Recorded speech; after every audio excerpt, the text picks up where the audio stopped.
Il y a en Christ un dessein très complet concernant l'homme. Oui, un dessein très complet. Nous voyons dans l'épître aux Hébreux, tu as mis toutes choses sous ses pieds, Hébreux 2:8.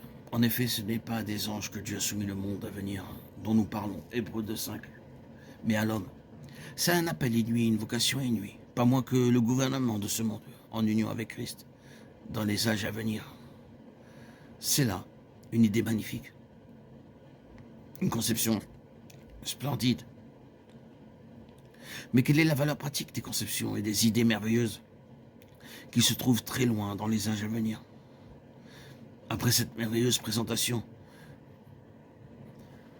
que nous avons vue de Christ et de l'homme en relation avec Christ et de leur communion en coopération dans le gouvernement de la terre habitée à venir, il y a deux traits qui ressortent de cette épître aux Hébreux.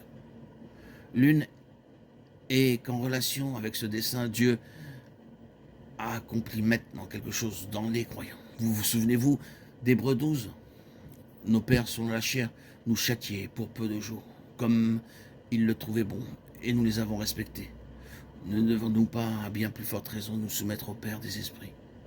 La lettre entière nous amène réellement en ceci, avec le chapitre 12. L'écrivain approche de la fin de son message. Il le résume. Que dire à propos de tout cela, frères saints, qui avaient part à la vocation céleste? Le gouvernement de la terre habitée à venir en union avec Christ, voilà notre vocation. Mais nous devons recevoir une préparation en vue de cela. Et ce qui nous arrive présentement dans notre vie spirituelle et notre entraînement en vue de cela. Et c'est très pratique. S'il y a une chose que nous trouvons nécessaire d'apprendre, vous et moi, c'est la façon d'obtenir l'ascendant spirituel. Pourquoi le Seigneur permet-il toutes ces choses adverses, ces choses pénibles? Pourquoi ne les empêche-t-il pas? C'est pour que nous apprenions ce qu'est l'ascendant de l'esprit. Car ce gouvernement n'est pas officiel, c'est un gouvernement spirituel. Le véritable gouvernement de ce monde est spirituel. Derrière les hommes et tout ce qui se produit, il y a un système spirituel à l'œuvre. Mais c'est un système mauvais. Dieu va l'éliminer de son univers et le remplacer par quelque chose de bon.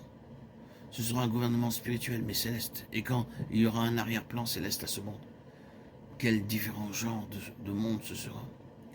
Dieu va faire de ce monde un Dieu saint, en instituant sur lui un gouvernement spirituel saint.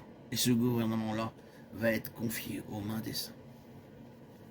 Et avec cette perspective, nous allons traverser un temps terriblement dur, une formation terrible entre les mains du Père de nos esprits. Et tout cela en vue de l'acquisition de l'ascendant spirituel. Chaque jour, nous avons quelque chose à surmonter spirituellement, quelque chose qui doit être mis sous nos pieds. Trop souvent, ce quelque chose nous domine et nous terrasse. Pour venir à bout, nous devons coopérer avec le Seigneur.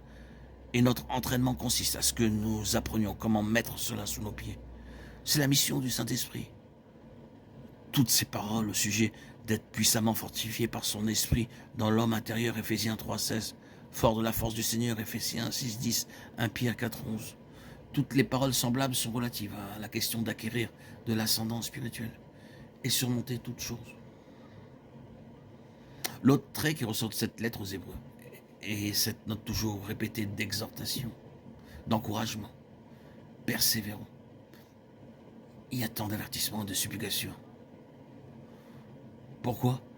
À cause de cet appel élevé, à cause de cette grande vocation, à cause de ce dessein même dans notre nouvelle création et union avec le Fils de Dieu. C'est notre héritage, la terre habitée à venir et son gouvernement, de beaucoup d'exhortations et de constants avertissements. C'est une chose tellement grande. Je crois que c'est ce à quoi l'écrivain fait allusion en disant « Comment échapperons-nous en négligeant un si grand salut ?» Le si grand salut, ce n'est pas seulement échapper à l'enfer et de façon ou d'autre entrer de justesse au ciel, mais c'est tout ce qui est contenu dans cette lettre même, participant à la vocation céleste. Le Saint-Esprit est venu dans le but même de réaliser cela. Il se peut que nous ne soyons pas particulièrement impressionnés par les noms que le Seigneur Jésus lui a donnés, par exemple lorsqu'il l'appelle dans notre terminologie le consolateur. Bien sûr, cela est très bon, nous avons besoin de réconfort. Mais ce n'est qu'une partie de la signification de son nom. La signification plus complète est la suivante. Celui qui est appelé à marcher à nos côtés, coopérant avec nous, celui qui encourage, l'avocat. Il est venu pour être à nos côtés, pour être celui qui nous aide et nous encourage dans cette grande œuvre de la conformité au Fils de Dieu et de l'accomplissement de la vocation éternelle dans les âges à venir.